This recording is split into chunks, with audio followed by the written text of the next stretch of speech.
welcome back to another podcast from me. Now, this is podcast number 7. Number 7, I can't believe how quickly these are coming out and how quickly I'm doing these. I'm still very much enjoying it, and there's not a day goes by where I don't look forward to speaking to the next person and hearing what that person has got to say. I'm loving how diverse of people I'm getting as well. There's still lots to come, so keep listening and keep supporting and keep recommending people, because this is for everybody. This is not just for me, this is for everybody. This is so that we can all document and we can listen back and we can actually hear how this is affecting other people. So on today's podcast, I have Donna. Now, Donna, she works in the heart of the community. She works in a local supermarket shop, and without the shops, we would be really in a difficult position. And we're going to hear from Donna and just what it's been like for her recently working in very different times within the retail industry. How she's had to implement different working techniques, different methods of PPE, how she has got to work hard and extra to keep not only herself safe, her family safe, but also the public safe as well. We'll also be getting Donna's thoughts on community spirit and just how it's still a very important part of everyday life to talk to people. Don't be afraid to talk to people. Still say hi, still wave, still nod your head, still support each other, because that is the most important thing out of all of this, is that we stick together as one big community, one big group, and help each other out. So let's move swiftly on and let's bring Donna to the conversation. Hello, Donna. Thank you very much for joining me on my podcast. Now, Donna, you work in a shop in the heart of a community. Can you just tell me, what is it like currently these days working in a community-based shop? I've worked in the shop for nearly 20 years now, and I work like nearly every day. So to me, it's pretty much the same. Like, I just get up and I go to work, and it doesn't feel like I'm on lockdown because I'm out every day, and so is my husband working. It's not really much different to me. I guess in a way you could say you're kind of not lucky, but you've got a bit of an escape. You're not locked up behind four walls every single day like a lot of us. You've got a bit of an escape. Yeah, I feel really lucky because I feel sorry for like all my friends and my family that can't go to work and they're just stuck in and they can't go anywhere. Because to me, I just carry on with normal life. Get up, go to work, come home. It's just the same to me. So you've said, you've worked in a shop for quite a while. Just how different is it these days working in a shop than it was, let's say, 3 weeks ago before all this started? Like the first week when like we were getting all the news through and they were saying like they were going to start implementing different measures like the social distancing and stuff like that, I was just thinking, how is this going to work? Because no one listens to you. But like when we did put the things in place and the government said that that's how it had to be, like we put the lines down on the floor, we put the boxes, we've got the screens in front of the checkout. Like every now and then you have to remind people like keep your distance, step back, things like that. But overall it's not been too bad. Because, like, we just get on with it. So you go, and if something's changed, like, you have to wear the gloves, you just put the gloves on. I choose to wear a mask every day, but that's just because I've got small children at home, and one of my children has got asthma quite bad. So I choose to wear the mask and the gloves all the time while I'm working. Yeah, I mean, there has been a massive change in the way shops operate. You go into any shop now and they are all slowly introducing calming measures in terms of only a certain amount of people allowed in at one time. They have lines on the floor where you have to stand behind when you're queuing for the checkout, boxes to stand in so you are 2 meters away from people, plastic screens around the checkout as well. I mean, it's a real different kind of place to be in at the minute, but they are there for not only the public's protection, but also for the staff's protection and also the families of staff and people who might live with staff. You mentioned that you have a child at home who could be classed as very vulnerable. So as drastic as they may seem, they are there for everybody's protection and safety, really. Do you think, and do you find that there's still a handful of public and people who are using the shops who are not taking things seriously? Yeah, I'd say there's it's half and half.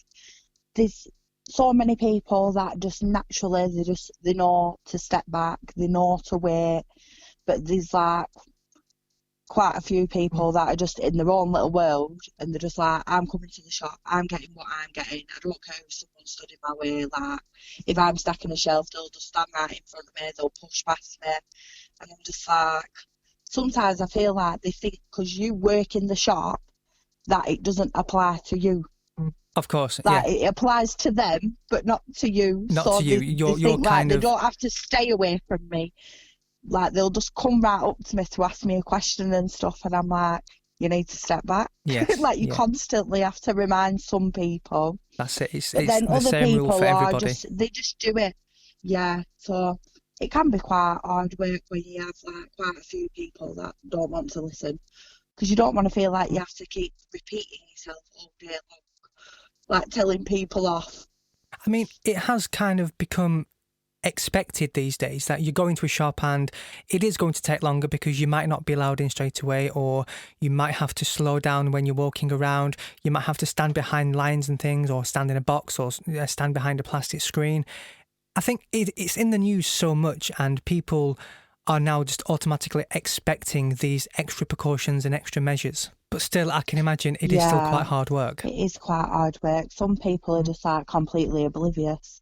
Like, even when you tell them and you try to explain to them, it's literally like they have no concept of what you're trying to explain, and they're just in their own little world, and they're like, no, because I've just come to get my shopping, and that's their priority. That's it. But and they just don't have no sense of anybody else's they just got no awareness. They're just like, I'm doing what I'm doing, so sod everybody else type thing, which is quite annoying sometimes. I can well imagine.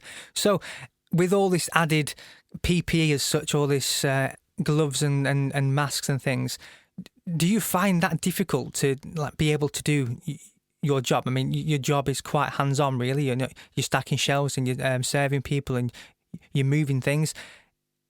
How are you finding working in a mask and gloves? It is quite annoying sometimes because people can't hear what you're saying, so I have to keep talking a lot louder. So and I have shout. to talk, but not for that reason. Just because I have to talk loud all the time. Because when I'm on the checkout, I've got a mask on. Then I'm behind a plastic screen, and then obviously the person stood 2 meters away from me. So when I'm trying to tell them how much the shopping is, I have to repeat myself about 10 times. So I just point to the screen that much.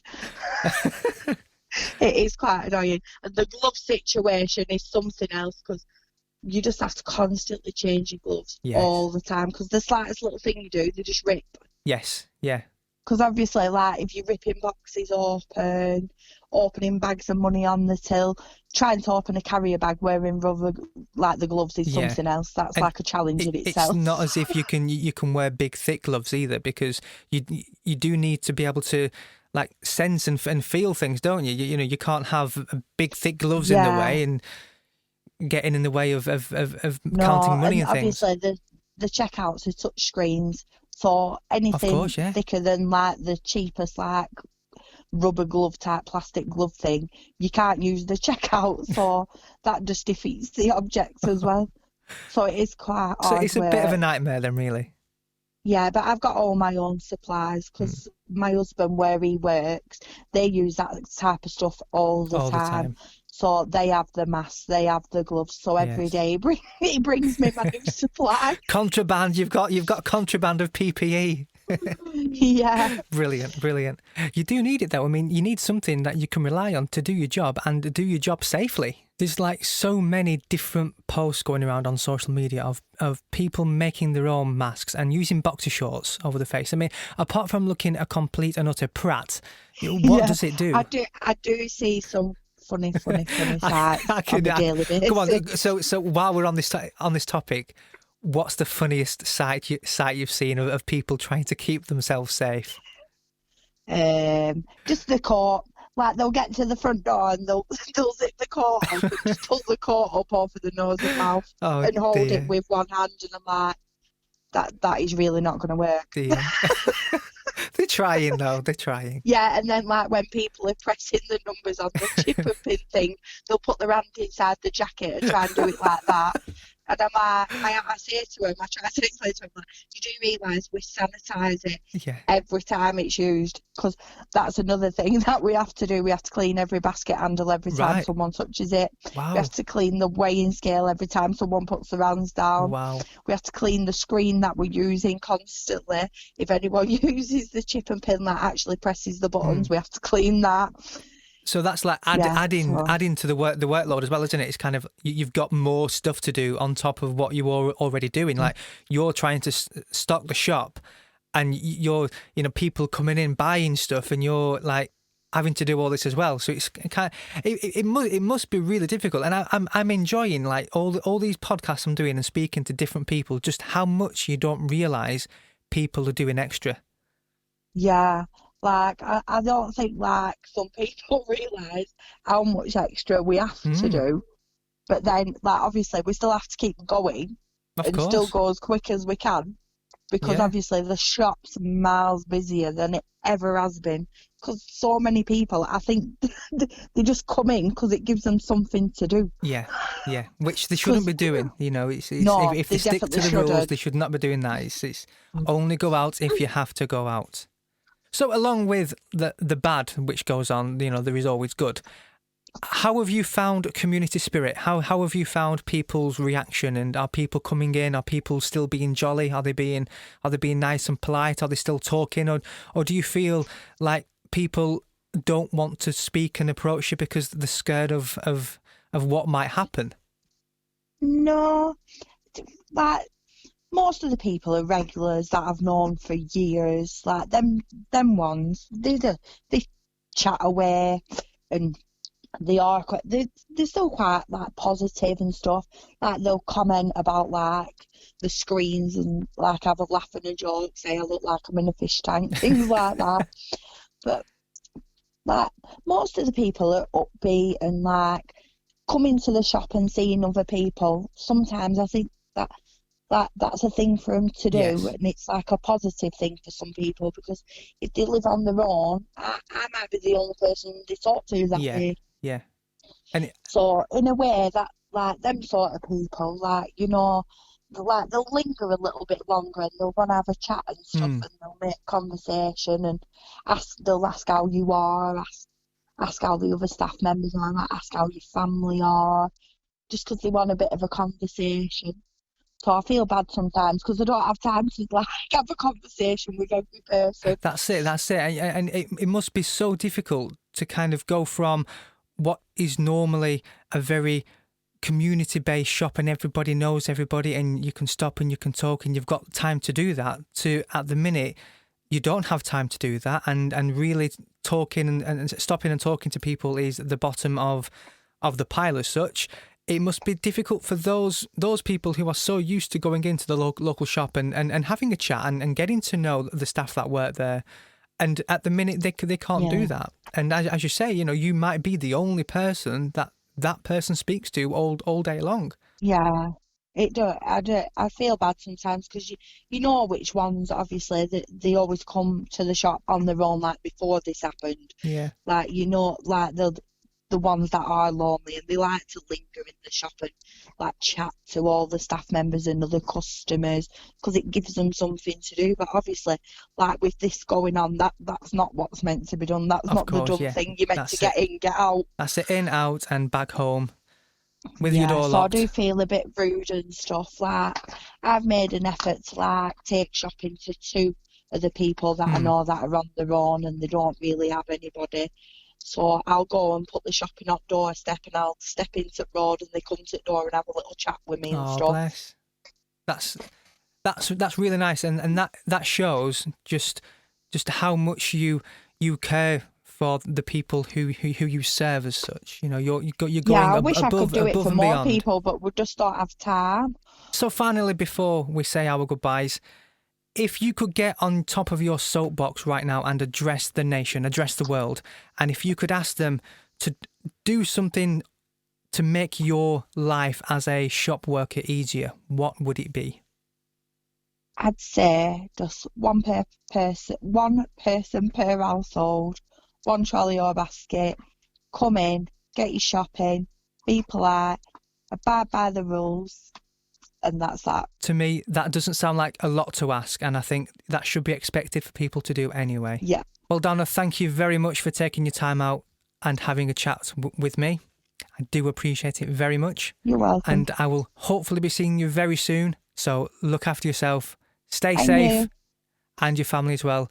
Thank and I will you. see you very soon. Thanks again, Donna. Bye-bye. Thank you, bye. Well, there you have it, folks. You've heard it from the people themselves. Keep abiding by those rules. Stick to the government guidelines.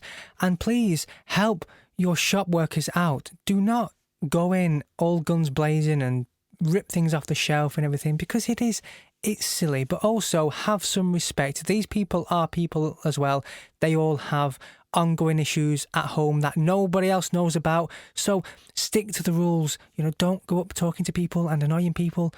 The rules are there for everybody's safety. Thanks again, Donna, for getting involved with that. I really do appreciate it. It was nice to hear from inside the sources that keep us all fed and watered. These people that we would be stuck without shops. We'd be stuck without being able to go to the supermarket and get essential supplies.